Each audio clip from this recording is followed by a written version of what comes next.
Chapter 12, Lost and Found. And we're back in the shower again. Aw, our girl's crying. I cried in the shower. I thought I was fine, or was going to be fine. And I was fine through debriefing and right up until I was alone. The trembling started when I got back to my flat, and I decided a shower would help. Instead, I ended up crouching on the shower floor, sobbing into my knees. Aw. More than thoughts of what had almost happened at the cafe, it was all the pent-up emotion of the day. Understandable. Seeing the city, realizing people had been hurt, had died. Realizing this was my job now. That this was only the beginning of the things I do and see. It was overwhelming, and I guess that came out as tears. I scrubbed at my eyes, hopefully with no soap on them, doing my best to push the thoughts away, because there was nothing else I could do. Even if I wanted to, I couldn't spend all evening crying in the shower.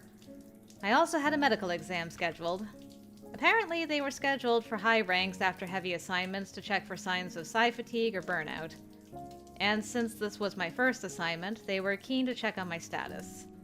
It all makes sense. Your bathroom is lovely, by the way. Don't think I've ever seen more than just the shower before, but it is quite a nice bathroom. I shut the water off and stepped out of the shower so I could go take care of that. I had it on good authority. Dr. Sasaki did not approve of skipping appointments. Yeah. And I also didn't want to wake up and find him lurking in my apartment. At least not in this route. Did I say that out loud? The infirmary was busy. The riot suppression teams aside, cleaning up damaged buildings wasn't terribly safe. I was told Sasaki would be with me soon, and was shuffled off to the side while they worked with people who were actually injured. It seemed like psi fatigue was more significant than I realized. I heard the phrase over and over while I waited. Morgan? Oh god, you again? How are you? How are you always nearby? Of all the people I thought I might see in the infirmary, Trent was towards the bottom of the list, right? What are you doing here? After we parted ways, Matt and I were sent to a civilian hospital. It was completely overwhelmed with injured, and when we said we were staying here, they sent us back to the tower with a group of injured agents. We've been here since. How are you both? Matt had surgery for the arm. The break was pretty complex, it seems. He's still in recovery, but it seems like they gave him a temporary nano infusion to speed up the healing process. Okay. Medical injections that temporarily boost a person's nanosystem in local areas to assist in healing of significant injuries. The nanites in nano-infusions are programmed to focus on repairing damaged bone or tissue within a specific location before they deactivate and are reabsorbed by the body. This is an expensive treatment that isn't accessible to most of the population outside of extreme emergency treatments. Wow, how fancy for Matt. That's good. I'm glad he's all right. Yeah, they're making sure we're taken care of. Hell, not sure he'd get a nano infusion in a civilian hospital. What about you? You don't look injured. They want to do a checkup. It was a long day, and my first heavy assignment, so they want to check for psi fatigue and all that. And, Gina? I shook my head. She's still missing. If she was in the cafe, I'm sorry. I don't know where else she'd be. If she escaped, why wouldn't she meet up with us?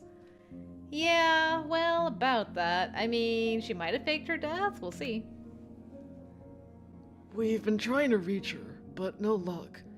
I know there were pockets where civilian net access was restricted to help manage the situation. I don't know if that's what the problem is. Maybe it is. Maybe she's at a triage center somewhere. But they'd surely have sent her back here the way they did us.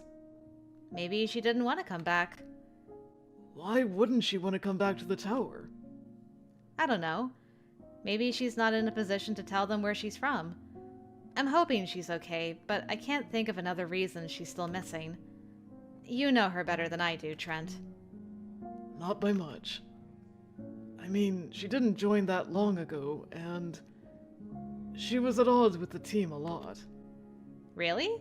I didn't get that impression from her. Well, I may have mentioned before, but she was from New Albion, and she was a bit of a patriot.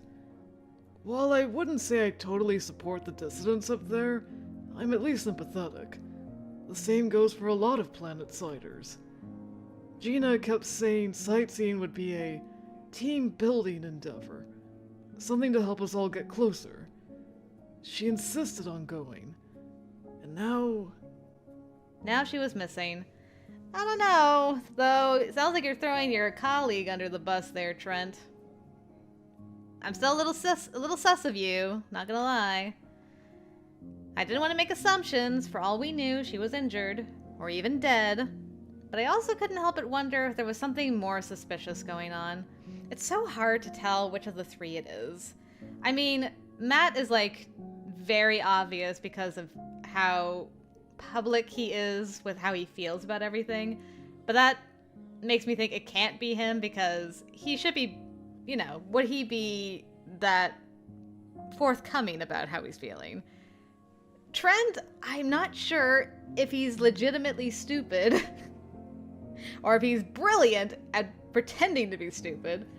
And then Gina's like the one in the middle that, like, seems normal, but maybe that's what makes her the most suspicious, is because she doesn't come across too strongly either way. It's so difficult for me to figure out who's who. I'm just like, it could be either of you guys. I had homed in on Matt being the one with the most to gain from infiltrating Endgame systems. True.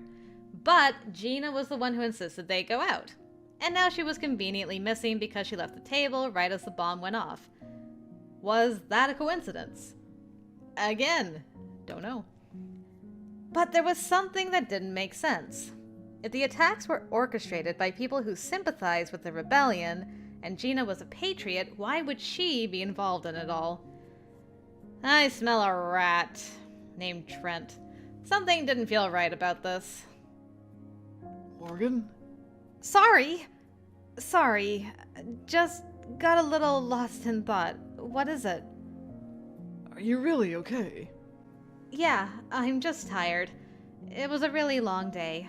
A lot happened. The rescues were tough, and I'm kind of exhausted. I need some rest, that's all. Guess this isn't the kind of work you wanted to sign up for, huh? It's not. But it's the work I have to do now. Hello, Dr. Sasaki. Great timing. Morgan Leone, my apologies for keeping you waiting. I'm ready for you now. I gave Dr. Sasaki a slight nod and turned back to Trent. That's me. If I hear anything about Gina, I'll let you know. I started away from him, but he stopped me. Hey. What? He looked like he wanted to say something, but he just shook his head. No, never mind. Try to get some rest tonight. I will. You do the same. Suspicious. He nodded, and I left him there, following Sasaki to a nearby exam room. Dr. Sasaki checked all my vitals while chiding me about overworking on my first time out. He had darker than normal circles under his eyes. Oh, he does. And I could only imagine his day had also been hell. They sent out medical teams to help with triage out in the city. I didn't know if that meant he had gone out as well, but I was sure there were enough injured and exhausted agents to keep him busy.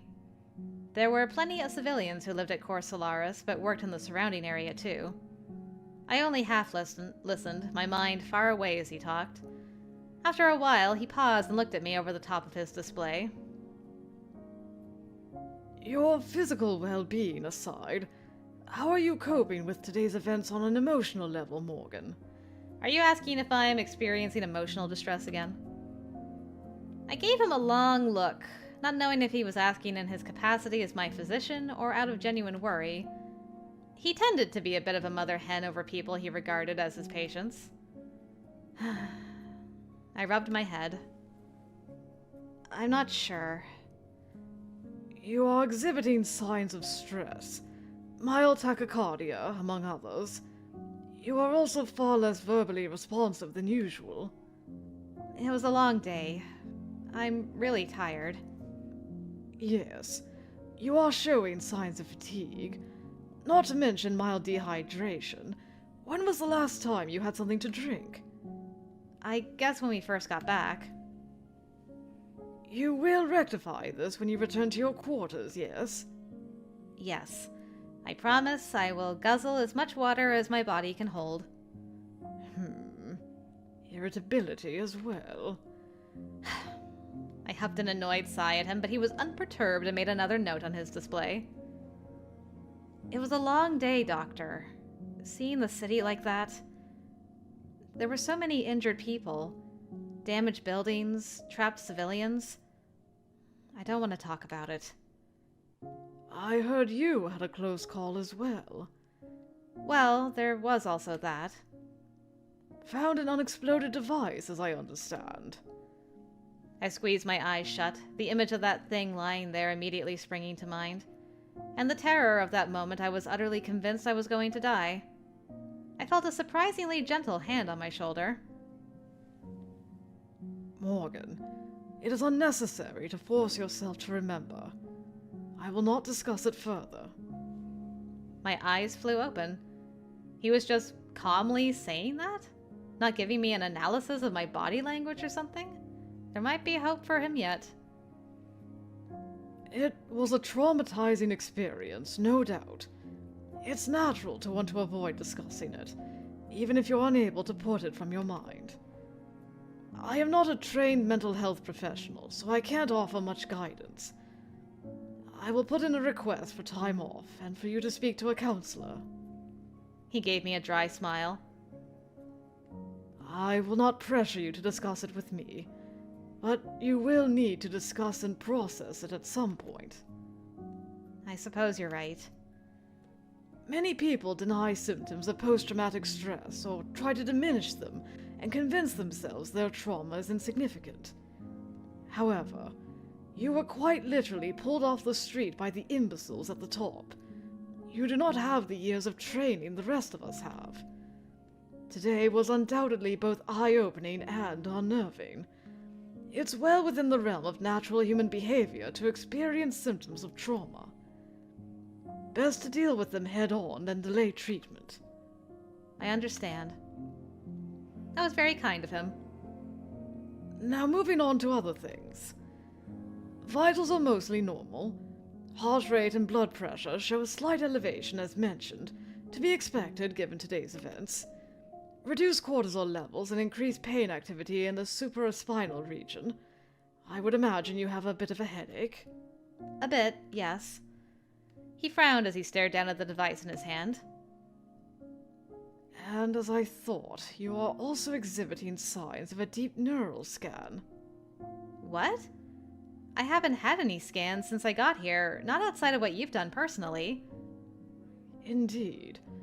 Based on the level of normalization to the psi waves, I would say this scan was several hours ago. Alright, who was the sneaky sneak who snuck in to sneakily sneak that off of me? He was the sneak thief. I mean, other than Ari, the only other person she, talked to was Trent in the lobby. So, maybe he sneak thiefed us. My psi waves? Certain types of brain scans leave small disruptions in an Esper's psi wave pattern. You're not the only one showing signs of having had a scan of this sort today. I've observed numerous agents today showing signs of some sort of deep brain scan. What? What does that mean?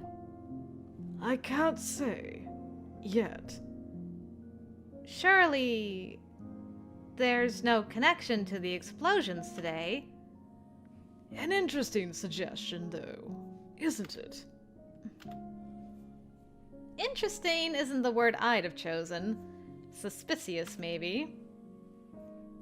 This is not something for you to concern yourself with, Morgan. I don't know. I feel like I should be concerned, considering my psi waves were scanned. So maybe I wasn't too far off the money with the timing of these explosions? For the time being, I suggest you return to your room. Your blood sugar is low. Have something to eat. and drink, and get some sleep. Shall I prescribe a sleep aid? No, I'll be fine. Are you certain? I'll be fine. I don't like sleep aids and things like that. I'll manage. Very well. You're free to go. Thank you. And... I paused at the door, considering whether I should say this. I may not be a doctor, but you look like you should get some rest too. Surprise flashed on his face, then the usual small smile. I'll take your assessment under consideration, despite your lack of medical expertise. Good night, Morgan. I like how soft he is with her, because, you know, like, usually he's so abrasive with mostly the other people that we've seen him interact with, like, yes, you know, your medical degree, you should consult that. Oh, wait, you don't have one. But with her, he's like, you know what? I appreciate it. I like Dr. Sasuke. He's alright by me. Good night. I made good on my promise to go home and have something to eat, though I wasn't all that hungry.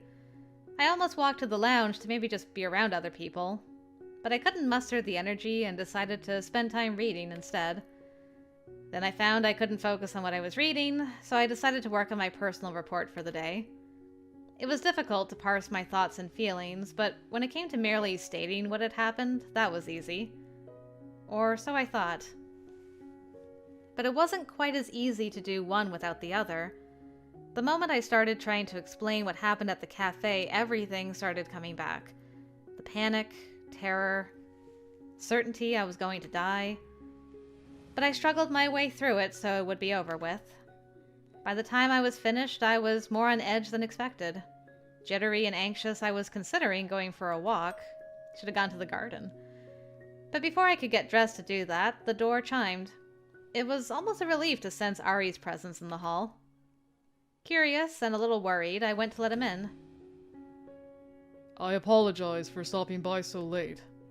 It's all right. I don't think I'm going to be able to sleep for a while anyway. Would you like some tea? I'm all right. Come in. Have a seat.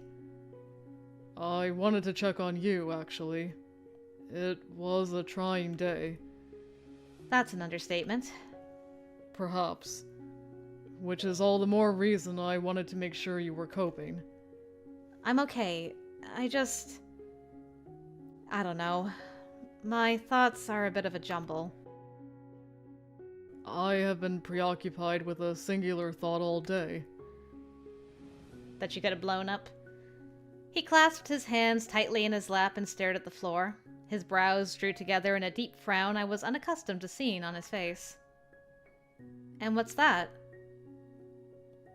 After that incident at the cafe, the thought foremost in mind has been how much I would hate to lose you.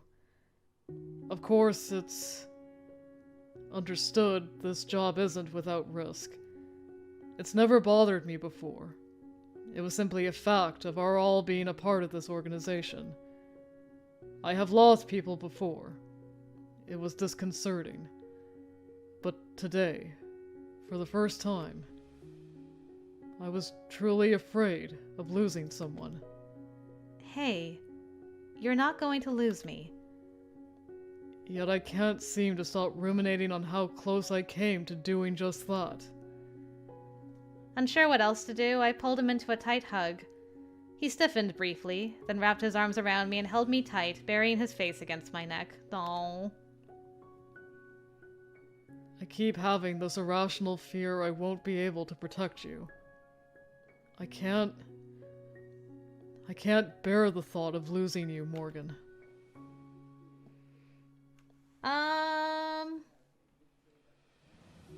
I mean, we gotta go affectionate. We're not emotional. I mean, of course I just want to keep hugging him. I assume we'll keep hugging him while we assure him he's not going to lose us. I always hate doing that though, because I'm like, how do you know? You can't promise this. This is out of your control. But he just needs some reassurance right now.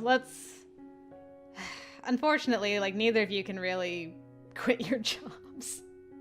This is just the first of, like, many instances going forward, so you're gonna have to, like, figure this out.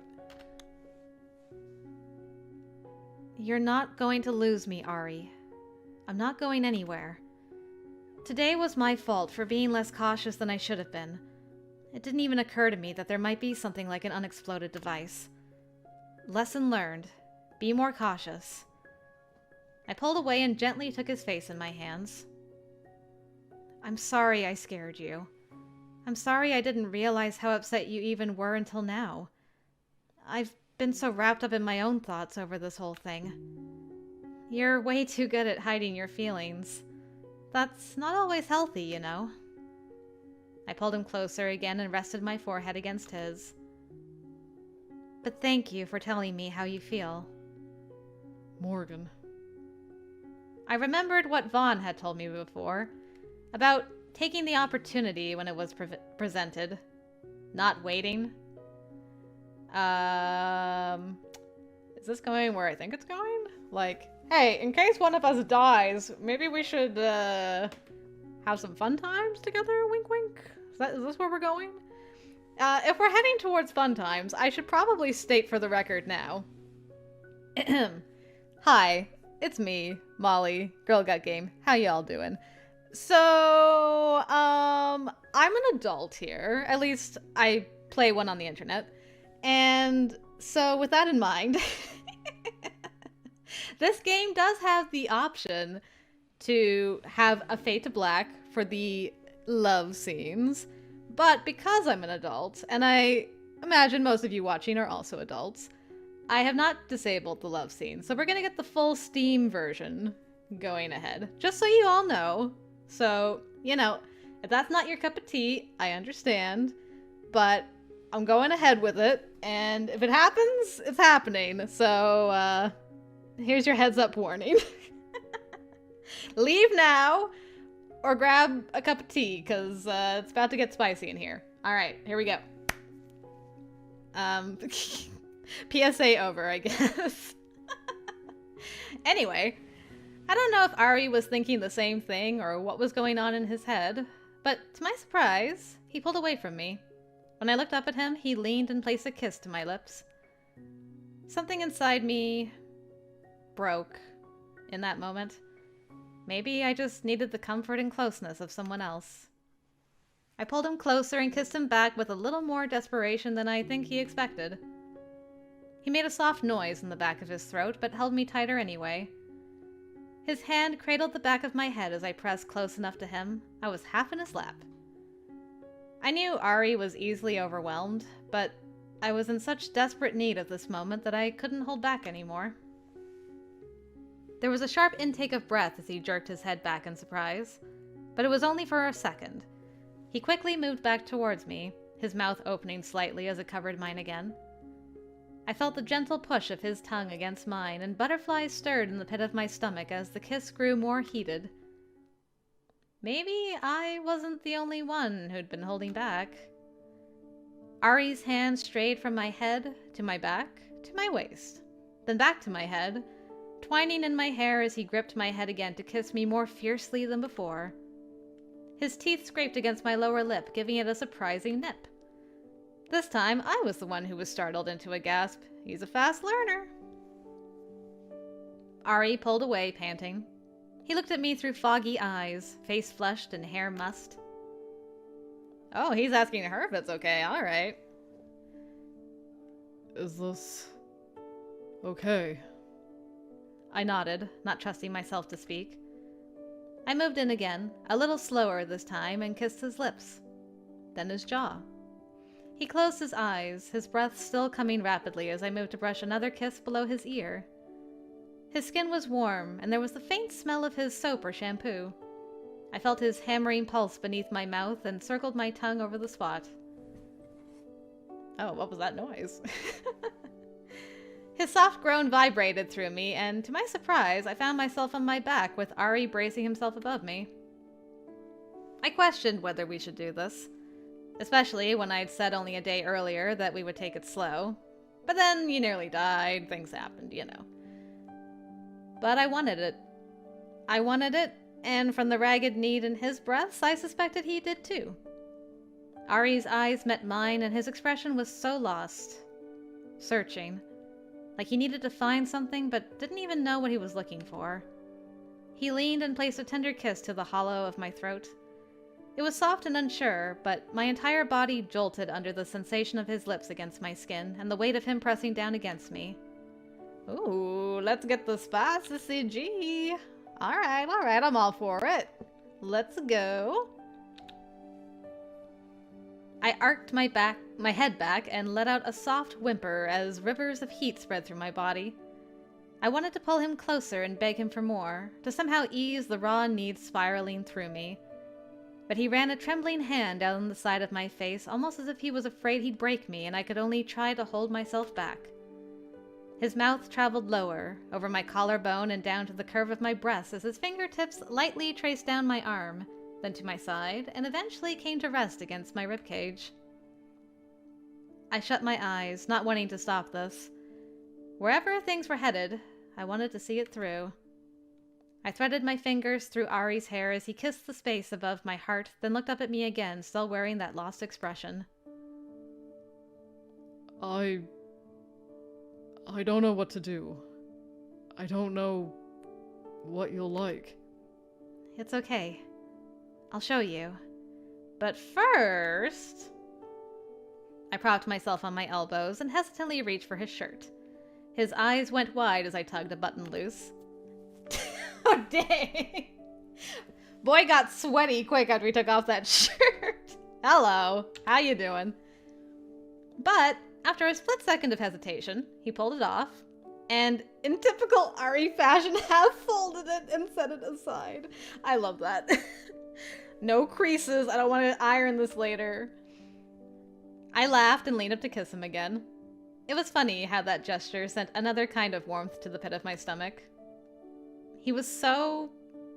him. And I was amazed by these feelings he stirred in me. Amazed by how a man who seemed so dispassionate could make me feel this way. Or could look at me that way. And now that his chest was bare, I did something I'd been wanting to do since that first day I'd seen him sparring with Caleb. Go on. I ran my hands wonderingly over his skin from collarbone to waist, tracing the smooth muscles of his abdomen.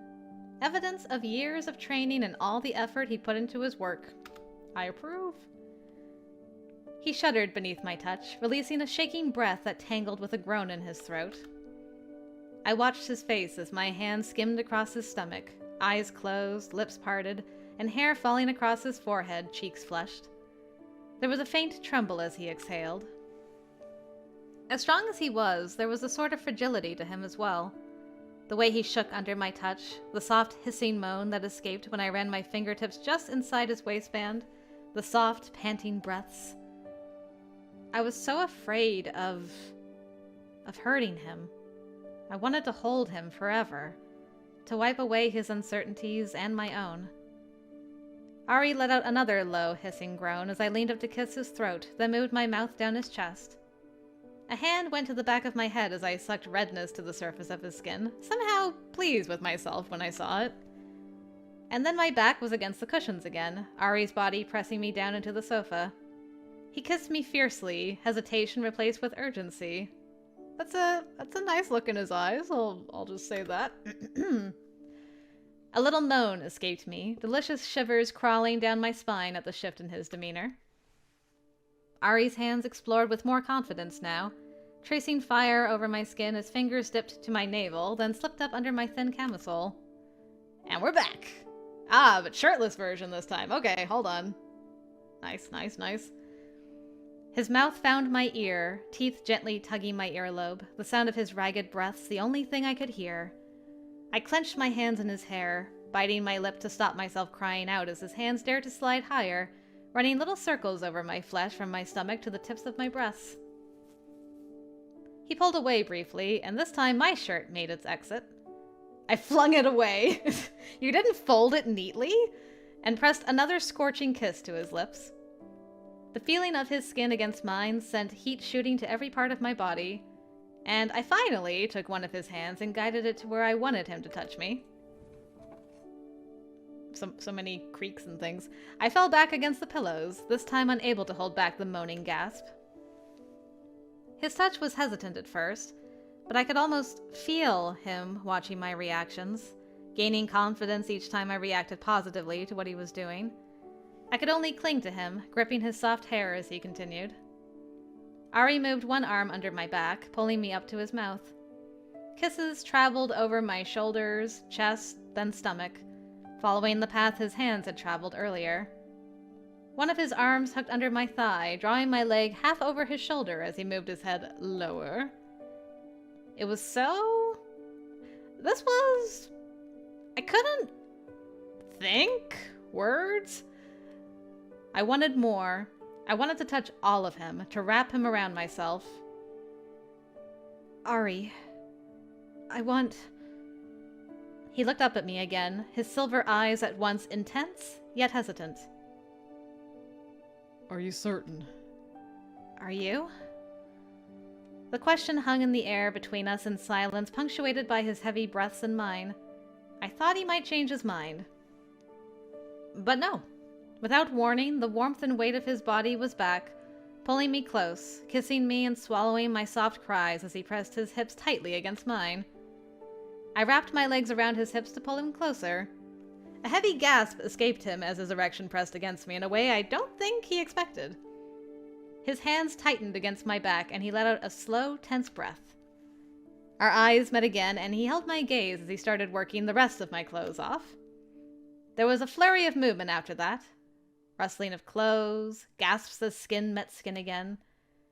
Ari seemed determined to explore every contour of my body, and I could only give myself up to him. Aw, I love that. The world faded, and for a little while, a blissful while, there was nothing but Ari, his voice, his hot skin against mine, and my quiet surprise at how the stoic man I thought I knew was capable of such gentle passion. That's why he got the voice. He's so stoic. He was so perfect. Every part of him, every sleek contour of his body, and every reaction to my touch. And when I finally had him beneath me so I could return all that passion to him, I couldn't help but wonder at just how amazing he was. Reality only began to seep in again after we had been lying quietly for a while, trying to catch our breath, and he asked if he was heavy. So cute. You're not heavy. Even so, Ari propped himself up and looked down at me. His face was suspiciously red. I'd never seen him look embarrassed before, but he certainly looked it in that moment. I set my hand on his cheek and gently turned his face to look at me before I leaned up to kiss to his lips. That was... incredible. The red in his face deepened, and I was charmed by the way he was entirely unable to look me in the eyes. It was so endearing to see him bashful after that. Do you want to go have a shower and clean up? Oh. Is that... It's alright if you want to, but you can stay here as well. He seemed to mull it over before he let out a long breath, nodding more to himself than me. I will, I think. If it's alright. It is. Though, I wouldn't object if you stayed here tonight. He shut his eyes and leaned into my hand, then gave me such a soft smile my breath caught in my throat at the sight of it. I, too, would prefer that. I tried to not be obvious about watching him gather his clothes and go. Not too obvious, anyway. I would have been content to lie there with him longer, but I had a feeling he was going to need a little time to come to terms with what had just happened. And I was okay giving him a little space to do that. As I heard the water come on in the other room, I put my arm over my eyes and lay there for a moment before I got up to clean myself and put something back on. I woke up suddenly from heavy sleep. I wasn't sure why. Whatever dream I'd been having faded rapidly, leaving only a sense of disquiet behind. I had the feeling it hadn't been pleasant. It wasn't until I rolled over that I remembered Ari had stayed over. I also realized he was gone. Oh no. Maybe he's just, like, in the other room, like, slightly panicking a little bit about what happened. Still groggy, I sat up and looked around. Okay, he didn't even go into the other room. He was only a few feet away, sitting on a chair looking down at one of my books. I had no idea how he was reading in the dark, but then maybe he didn't need to actually see it. I had no idea how precise his clairvoyance actually was. After a moment's hesitation, I got up to make sure he was alright. Of course, he noticed me move right away. Morgan. Why did you leave? I mean, he didn't leave. He just, like, woke up and was like, like, that's a big step. Like, you're probably the first girl he even kissed, let alone, like, you know, the rest of it. So, I mean, I can only imagine how he's feeling. Like, how do you process that? It's been a hell of a day. Affectionate, 100%. 100%. I sat on the edge of the chair next to him, tipping my head to the side. It's hard getting used to sleeping with someone, isn't it? Yes. It isn't bad. Just strange. I understand. Rumor has it I'm a bit of a blanket thief. There was an unexpected struggle for them. That's adorable. Stop. Sorry about that. I didn't mean to disturb you. You didn't have to get up. You didn't disturb me. I just wanted to make sure you were all right. I am. A look of hesitation passed over his face, and I was struck again by how new all this was for him. I leaned over to kiss to the corner of his mouth. You can come back whenever you're ready. And I won't be offended if you need to go home to get some sleep. Ari shut his eyes and pulled me into a gentle embrace. You aren't required to make these sorts of concessions for me. I leaned my head against his, enjoying the warmth of his body heat. I think part of caring for someone means understanding their needs. If you need space, it's okay to ask for it. He laid his head against my shoulder, tightening his arms. You're always like this. This is why I couldn't help but try to stay beside you. I smiled a little and gave him another squeeze before I stood again. I'm going to try to sleep a little more. I believe I shall as well. We returned to bed, and after that, I did my best to be as generous as possible with the blankets. Though I suspected it would be a long time before I'd really overcome my blanket stealing ways. I'm the same girl. Ari's sleeping face was the last thing I saw before I shut my eyes and drifted off.